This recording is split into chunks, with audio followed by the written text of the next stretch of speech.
Hi, I'm wanting to tie up a few loose ends about the word zeal.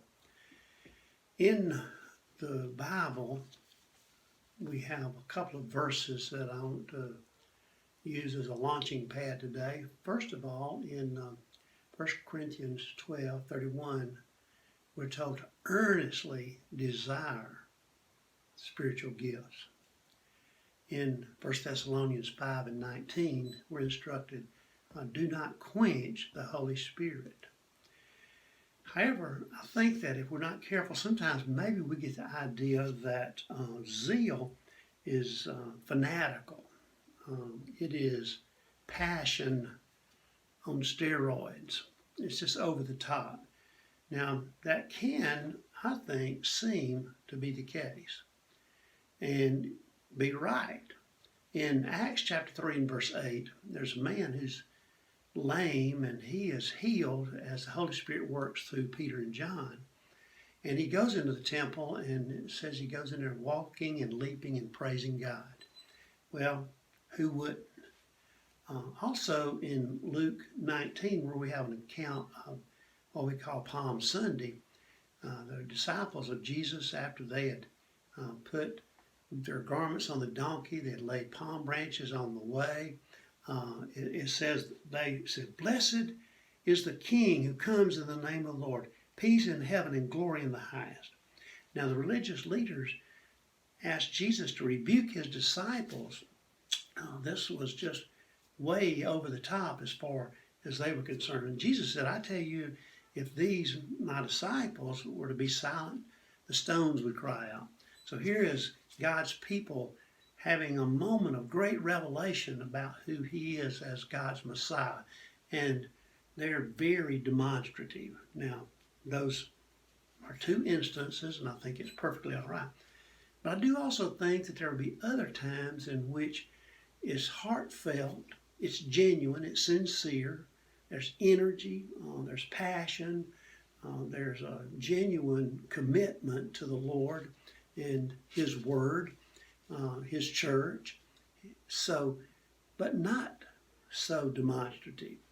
I have a brother-in-law, Glenda's brother. He does work with hardwoods, and these are some very beautiful pieces of wood once they have been cut and planed.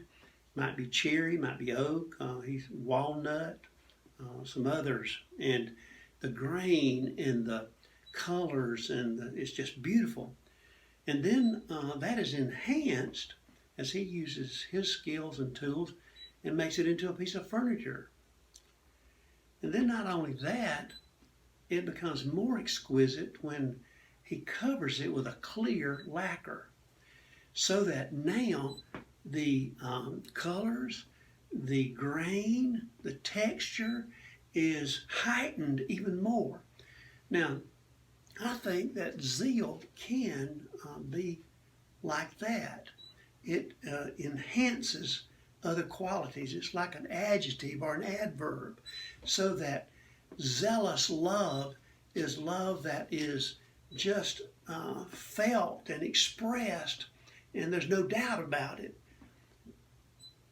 Zealous joy is joy that makes it very infectious, and you want this for yourself, or if you're seeing it, or if you have it, you want others, you want to give it to them as much as possible.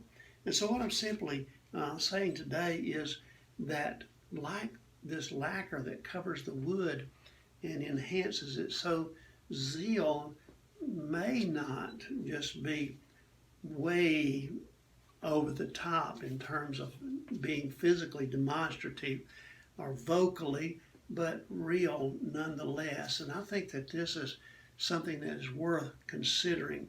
This is a loose end. I started out with just thinking I'd have one message on zeal, turned out to two, and now this is three, even though it is brief.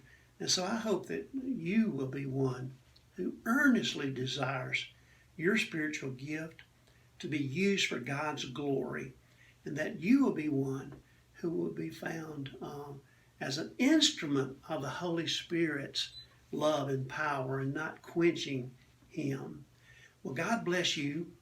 Have a great rest of your day, and the Lord willing, I'll be back in about a week, hopefully with another message.